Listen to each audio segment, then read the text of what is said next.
Bienvenidos a Certifica, el podcast de EQA sobre el mundo de la certificación de empresas.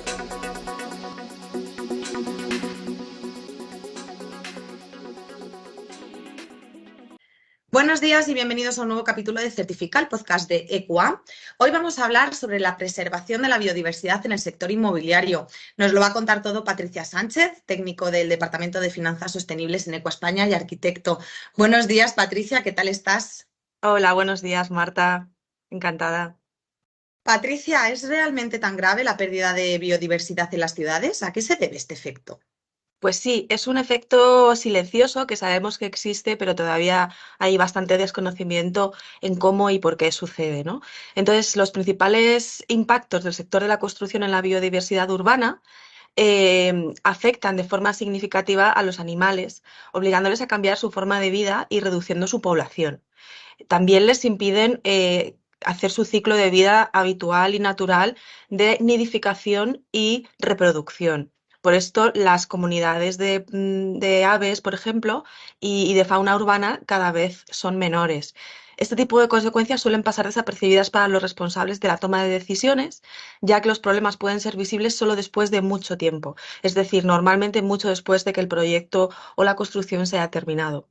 Entonces, podemos decir que, según los datos de la ONU, hoy en día más del 54% de la población mundial residimos en áreas urbanas y se espera que para el año 2050 este porcentaje aumente hasta el 68%. La superficie construida, que será de 230 millones de metros cuadrados en los próximos 40 años, permite entender la enorme pérdida de la superficie que estamos realizando en el hábitat de la flora y fauna y se reducen progresivamente. La capacidad de destrucción de biodiversidad que tiene el sector de la construcción se basa principalmente en esta pérdida de espacio físico que tienen, que dejan de tener la fauna para desenvolverse, pero no se limita a ello. Por ejemplo, la contaminación atmosférica que produce el sector de la construcción, que es un 23% de la contaminación atmosférica total, la contaminación del agua potable, que en este caso alcanza el 40% de toda la contaminación del agua total, y la generación de residuos en vertederos, que llega al 50% de los que se generan en todos los sectores. Toda esta contaminación se suma a la pérdida de superficie que está imposibilitando la supervivencia de flora y fauna en el medio urbano. La contaminación acústica y lumínica presente en las ciudades también tiene un fuerte impacto en la fauna, principalmente en los murciélagos, los tejones y los pájaros, al perturbar su ciclo diurno-nocturno con actividades de descanso y de actividad, quedan perturbados por la contaminación lumínica y acústica, o lo que también llamamos los ritmos circadianos, que también los tenemos los humanos. Sin embargo, es solo una parte del problema que es mucho más complejo. Las obras de construcción también tienen efectos a largo plazo en la vida silvestre, como los impactos hidrológicos y el aislamiento y fragmentación de las poblaciones de fauna. ¿Cómo se contabiliza o cómo conocemos el número de especies y ejemplares afectados por el impacto de la construcción en las ciudades? Bueno, este es el gran reto a los que nos enfrentamos y especialmente los reguladores. Reguladores que han llegado a conclusiones, a mediciones de impactos más rápido con elementos como la huella de carbono, como los residuos, porque lo han podido contabilizar mejor. Pues esta dificultad de la medición está contribuyendo a la invisibilidad de los impactos en la biodiversidad urbana. Esto pasa al final por medir, por contabilizar número de individuos, por contabilizar todos esos sucesos de pequeños elementos que conforman un ecosistema, que es complicado, pero ya se han desarrollado herramientas para hacerlo. En concreto voy a hablar ahora mismo de lo que se ha realizado por la Sociedad Española de Ornitología, que ha podido demostrar cómo el grupo de las aves urbanas y el grupo de las aves de medios agrícolas de España se encuentra en flanco declive, en torno al 1,52% anual de pérdida, algo que ya es una realidad en grandes ciudades. Y basta nombrar que el simple gorrión común ha sufrido declives entre el 50 y el 95% de los individuos en los últimos 40 años, tanto de ciudades como París, Londres, Madrid, Praga o Hamburgo. Esto es para que nos hagamos un orden de magnitud sobre poblaciones que sí se han medido. En España, la presencia de aves protegidas en edificios está regulada por el Real Decreto Legislativo 2/2008 del 15 de abril, por el cual se aprueba el texto refundido de la Ley de Protección de los Animales por la Ley 42/2007 del 13 de diciembre, del patrimonio natural y de la biodiversidad por el artículo 334 del Código Penal. Este texto indica que no se puede llevar a cabo ninguna intervención que pueda afectar ni destruir ningún lugar de anidación o refugio.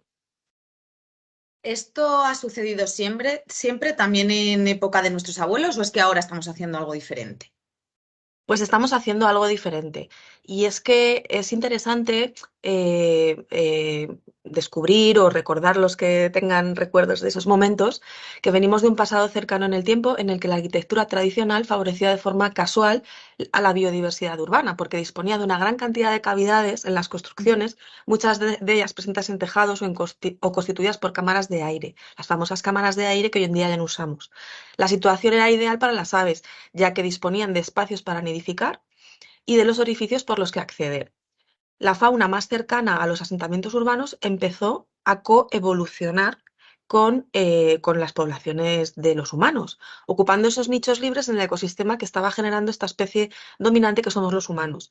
Pero lejos de competir estas especies y el hombre en este ecosistema, en este primer ecosistema urbano, se veían favorecidas mutuamente. Los animales aprovechaban los residuos del hombre y a su vez eliminaban los insectos y plagas de los cultivos, beneficiando al hombre, lo que a posteriori los ecólogos llamaron mutualismo.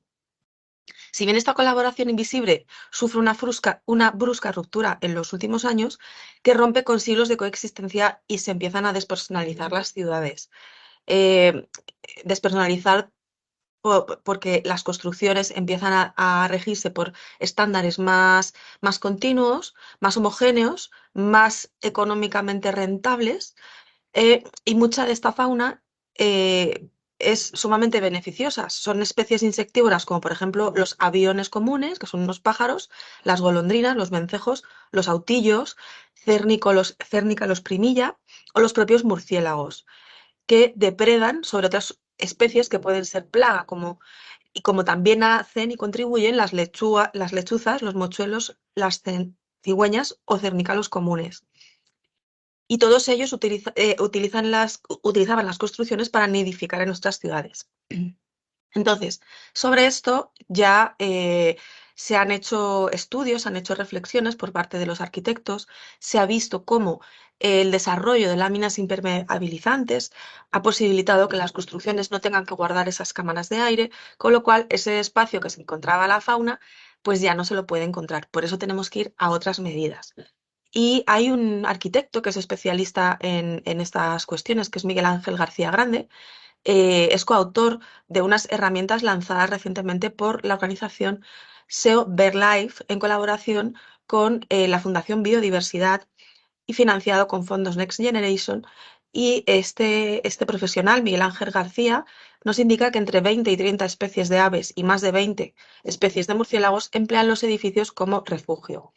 Además, algunas de ellas ven su situación poblacional muy afectada, como es el caso del vencejo común, que ha sido catalogado como vulnerable en la última edición del Libro Rojo de las Aves de SEO BirdLife, al sufrir sus poblaciones un declive del 40% en los últimos 21 años. Estamos hablando de cerca del año 2000 para acá.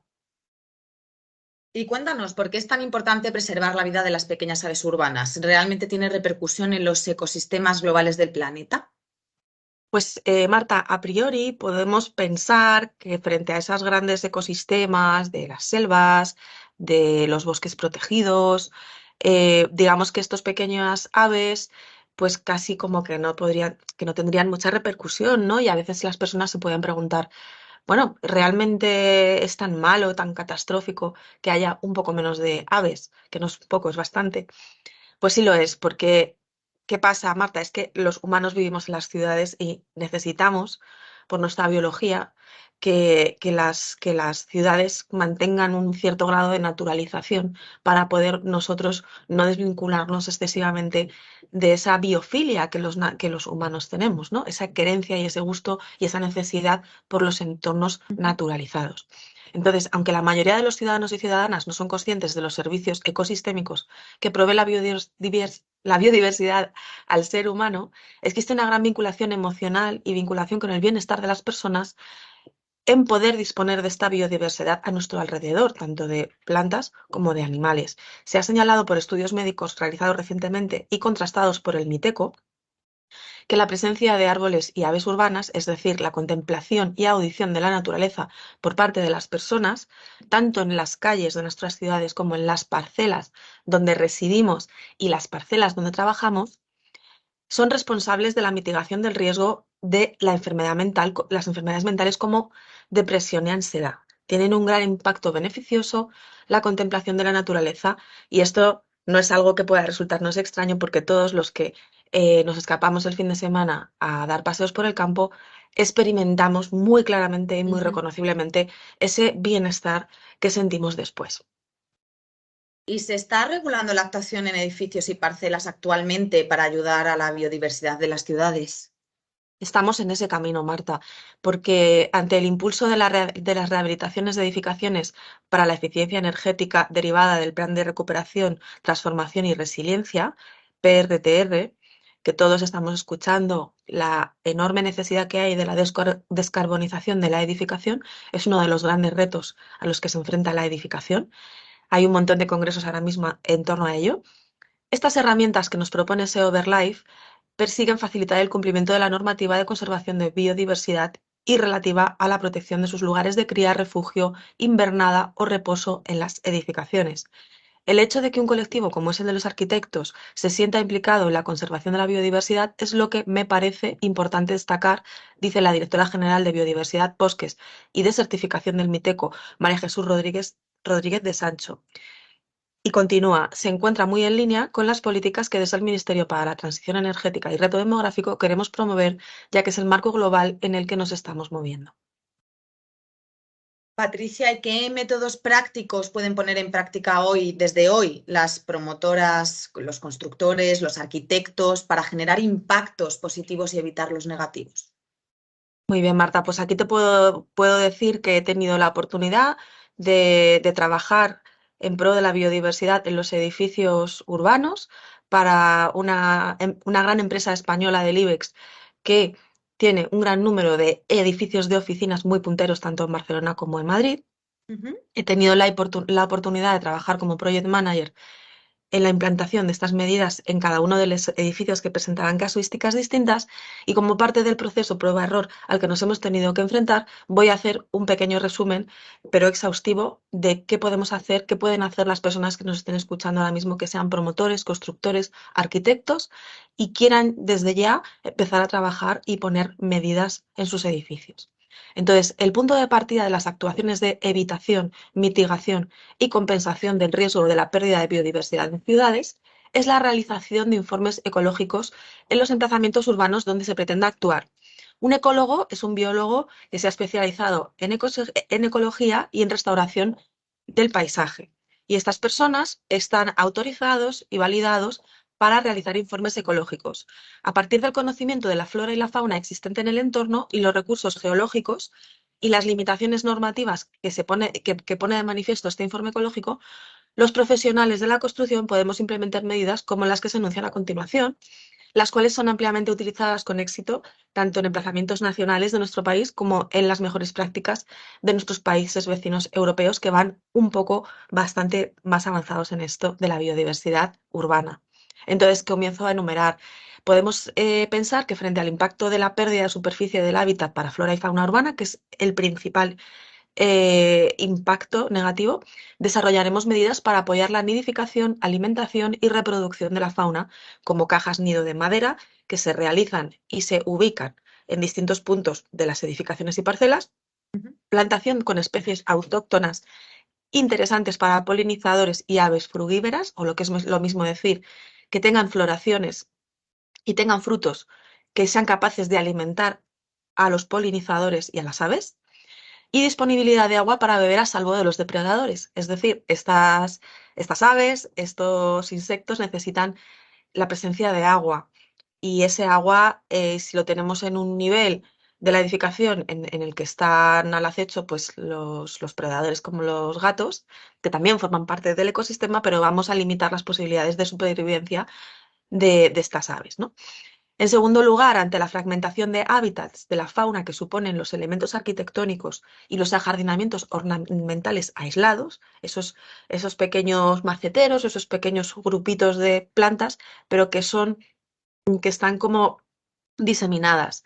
Esto no ayuda porque nos podemos imaginar que un ave no va a querer estar siempre en el mismo seto o en los mismos dos setos, necesita transitar y necesita transitar a salvo de sus predadores. Por esto es importante afrontar esta fragmentación diseñando corredores de arbustos continuos, corredores lineales que están presentes en nuestros parques cuando hablamos a nivel de suelo, pero también con copas de árboles próximas o tangentes entre sí, para que estas aves puedan encontrar también corredores en las copas de los árboles. Y con presencia, como ya hemos dicho antes, de láminas de agua intersecado en todos estos corredores. Esto va a suponer una oportunidad de ocultación de la fauna respecto de la vista humana y de los eventuales depredadores como felinos, que es necesaria tanto para la alimentación, pero también para la procreación de estas aves que necesitan estos ciertos entornos más protegidos e íntimos. En tercer lugar, como medida frente a la introducción de especies vegetales ornamentales y o invasoras, que muchas veces se eligen por paisajistas, por arquitectos, atraídos por sus colores y volúmenes más exóticos o menos vistos, unas plantas que estén menos vistas, como si habláramos de moda o de vestidos, pues lo que sí tenemos por parte del Ministerio para la Transición Ecológica y Reto Demográfico, MITECO, es un listado en su página web de especies invasoras, especies a evitar, que podemos consultar todos libremente. Es fácil de encontrar. Y además, desde este mismo organismo, para facilitar todavía más esta tarea, se ha desarrollado una aplicación que se llama InvaPlant, que es la nueva iniciativa de ciencia urbana para la detección y seguimiento de flora exótica e invasora en España. Esta iniciativa está financiada por la Unión Europea a través de fondos Next Generation y del Plan de Recuperación, Transformación y Resiliencia.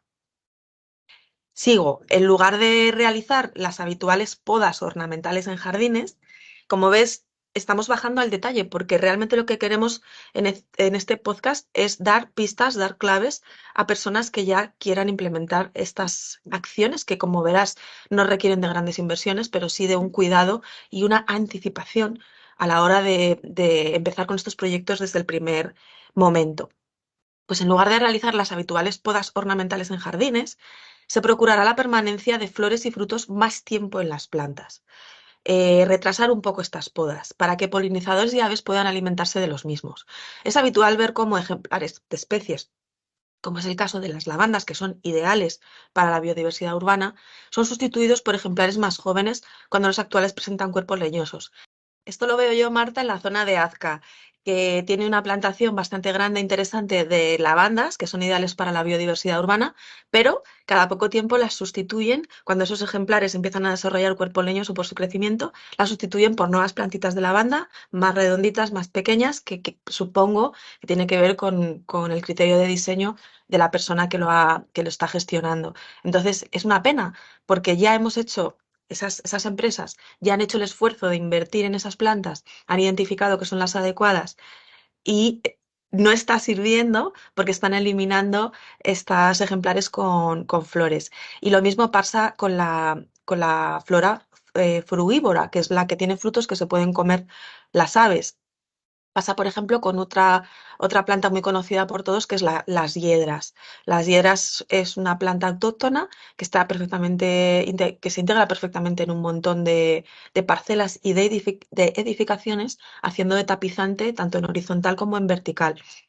¿Qué pasa? Que a mí personalmente, Marta, me ha costado años darme cuenta de que estas plantas tenían flores y tenían frutos. ¿Por qué? Porque cuando llega ese momento, que la planta se ha desarrollado como adulta, es podada, porque hay bastante interés siempre en mantener las hiedras con formas geométricas. Sin embargo, si tenemos la oportunidad de pasear junto a una casa abandonada, junto a un jardín abandonada, vamos a poder comprobar que efectivamente las hiedras tienen flores, tienen frutos y sirven de alimento para las aves. Por tanto, a veces simplemente no es hacer cosas, sino dejar de hacerlas, dejar de hacer esas podas tan exhaustivas. Y cultivar un poco o cambiar esa mirada estética que todos podemos tener, tanto los usuarios como los diseñadores, porque al final los diseñadores lo que quieren es dar servicio a la gente que habitamos, ¿no? Cambiar un poco esa mirada para que la estética no siempre sea elementos recortados, elementos con unas formas geométricas, sino disfrutar sobre formas más acordes con la naturaleza. En el siguiente punto podemos reflexionar sobre los abonados, fertilizaciones y utilización de pesticidas que proceden de la industria química y que no está mal recordar que cuestan un dinero a las propiedades que las usan y han de ser sustituidos por otras sustancias provenientes de la permacultura, como son el abonado procedente de compostaje en la propia parcela, los mantillos naturales provenientes de excrementos y la plantación de especies vegetales que por sí mismas son especialmente resistentes a las plagas y no necesitan tantos pesticidas. Como factor crítico de la contaminación atmosférica, encontramos el polvo de las obras. Esto es un elemento muy contaminante tanto para seres humanos, las vías respiratorias de los seres humanos, como también los animales y la flora. Este polvo puede causar graves problemas de respiración a las personas, a los animales y a la vegetación. En ocasiones se consigue mantener ejemplares de árboles valiosos porque los promotores y los constructores han tenido la sensibilidad de hacer los diseños y las urbanizaciones conforme a mantener los árboles existentes. No obstante, si no protegemos esos ejemplares con lonas, con paneles, de las zonas de las obras donde se producen las mayores emisiones de polvo, y además vigilamos que sean regados con agua limpia y que no reciban las escorrentías de líquidos contaminantes de la propia obra, pues si no tenemos cuidado con todo esto durante la obra, limitamos mucho las posibilidades de permanencia de esos ejemplares después de terminar la obra. Tenemos que aprender que la exposición al ser humano y a los predadores urbanos, como los gatos que ya hemos dicho, en jardines y en zonas urbanas revierte en dificultades para la nidificación y reproducción de las especies, que precisan de espacios seguros para realizarlo. Esto es clave, porque no solamente necesitamos que los ejemplares que hay ahora mismo se alimenten y vivan, sino que se reproduzcan. Y esto pasa por incorporar a la educación infantil esta necesidad de evitar la interacción física con la fauna, mantenernos a una cierta distancia, disfrutar de ella desde la contemplación, que debe tenerse en cuenta en parcelas y edificios residenciales, y también educar a los usuarios adultos y trabajadores de los edificios públicos en la misma línea de protección y sensibilidad. Por tanto, la divulgación es completamente necesaria e imprescindible como medida para la mitigación de los riesgos sobre la biodiversidad. Me quedan ya tres medidas Ujú. orientadas 100% a los efectos prácticos sobre la protección de la biodiversidad en el entorno urbano. Los asfaltados, la realización de soleras de hormigón, la urbanización de las parcelas y de las calles, los alicatados y solados, transforman en impermeable la superficie que antes de la urbanización era una tierra porosa. El agua de lluvia que llegaba a esa parcela era absorbida por la tierra, pudiendo llegar a capas profundas de la misma hasta llegar a grandes acuíferos que tenemos en nuestro país, de los que regiones enteras se abastecen. Cuando en superficies urbanas cada vez más extensas el suelo se convierte en impermeable, evitamos que esas aguas lleguen al subsuelo, nutriendo a su paso a la diversidad bacteriológica que en el suelo se aloja. Cuando las lluvias llegan a ser intensas en zonas urbanas con mayoría de las superficies impermeabilizadas por la urbanización, esto provoca que los colectores que recogen las aguas de lluvia en las calles se desborden, con el riesgo de desastre y situaciones catastróficas que ello suponen, las pérdidas económicas. Por tanto, la impermeabilización del suelo urbano da lugar también al efecto llamado isla de calor, que muchos conocemos, el cual se produce por el calor que acumulan las superficies urbanizadas en las calles durante el día y que devuelven al ambiente por la noche. Cuando ya no hay radiación solar, el calor sale del asfalto y de las aceras. Sin embargo, cuando las superficies vegetadas absorben el soleamiento durante el día, no almacenan el calor de la misma forma, llegando a enfriarse por completo por la noche y permitiendo temperaturas urbanas mucho más amables y llevaderas por las personas que habitamos en ellas. Por otra parte, la indisponibilidad de láminas de agua potable o la contaminación de las mismas en las fuentes urbanas, en las pequeñas láminas de agua, compromete la biodiversidad por el papel que juegan en los ciclos vitales de numerosas especies de fauna y flora. amenazadas por el cambio climático y largos periodos secos como el que estamos viviendo en estos momentos.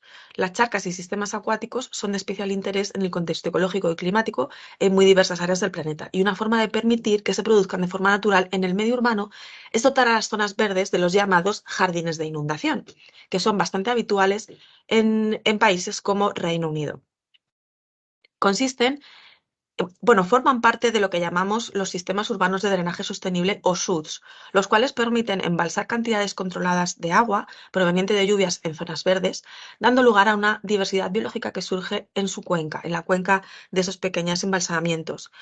Em, entonces, permite al terreno filtrar pausada y progresivamente el agua proveniente de esas lluvias, evitando las inundaciones y dando lugar a una diversidad biológica, eh, y evitando que ese agua se vaya a los colectores sin ser utilizada por la fauna y la flora. Luego, otra parte muy importante que no podemos dejarnos atrás y que mucha gente desconoce es que el 25% de la biodiversidad del planeta se encuentra en el subsuelo. ¿Por qué? Porque hay una cantidad enorme de microorganismos, entomofauna, pero también bacterias. Por vaciados y rellenos aleatorios que surgen en las obras, sin conservar la estructura de la tierra de origen, hay gente que vacía ese terreno existente y luego lo aprovecha y lo extiende en el propio terreno para jardinar. Eso no está mal del todo. Es mejor que llevarse esa tierra, pero lo realmente ideal sería hacer como vaciados de tierra, como quien coge una tarta, para poder mantener esas capas que deben mantenerse con esa estructura para que el suelo no pierda esa estructura, ¿verdad? Y pueda funcionar para lo que se espera. Entonces, si no lo conservamos así, se produce la degradación de la fertilidad y la estructura de los suelos.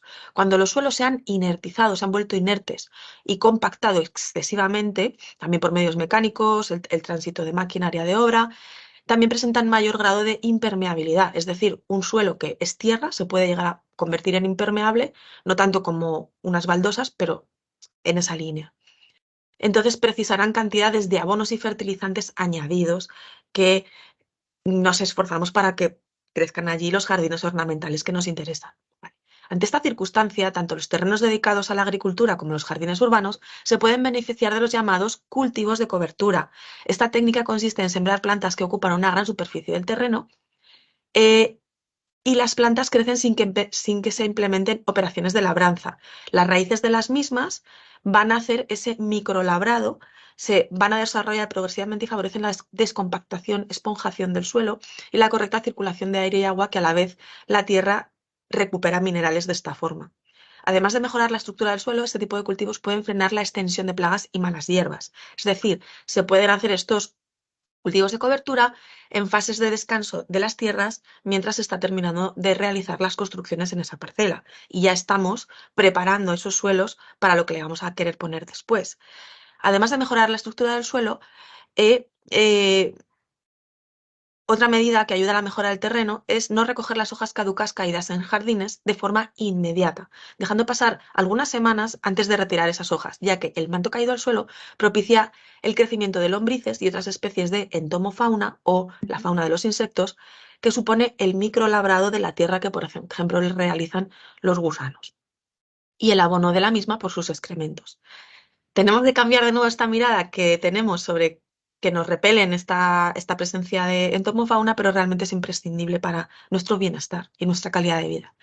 Cuando un suelo está equilibrado, la cantidad de bacterias que lo componen es capaz de absorber y filtrar de forma natural los elementos tóxicos presentes en el ambiente contaminado de las ciudades, que se fija de forma natural en la superficie de las hojas de los árboles y con las lluvias escurre y llega al terreno donde es filtrado. Es decir, se está eliminando un montón de tóxicos del ambiente de forma natural si permitimos que esa estructura del suelo esté equilibrada.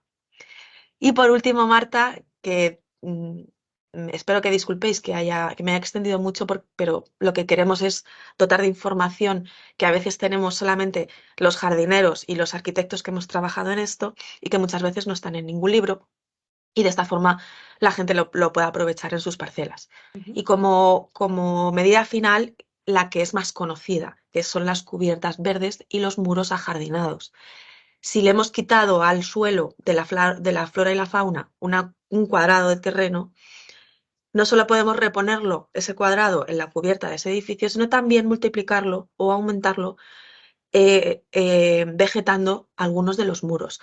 Esos muros vegetados, si además son los muros donde el edificio recibe el mayor soleamiento, vamos a hacer que ese edificio requiera menos refrigeración artificial, consuma menos energía eléctrica en su refrigeración. Y esto es clave.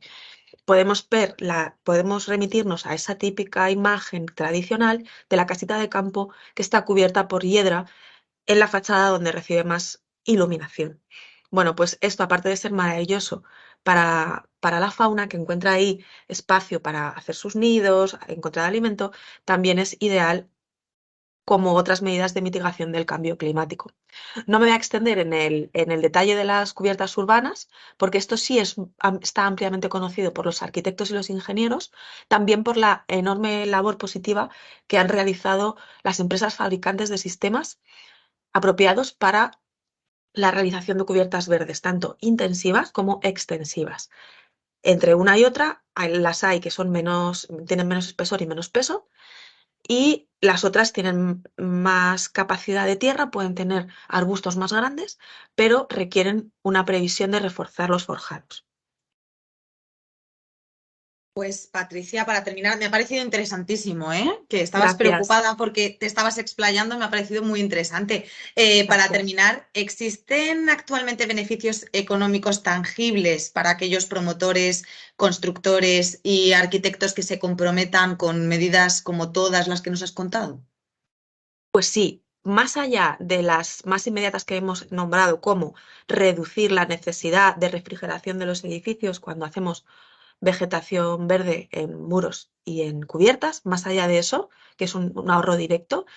también vamos a encontrar que todo lo que es la financiación sostenible que desde hace unos años se está poniendo a disposición de todo tipo de empresas regulado por la taxonomía europea,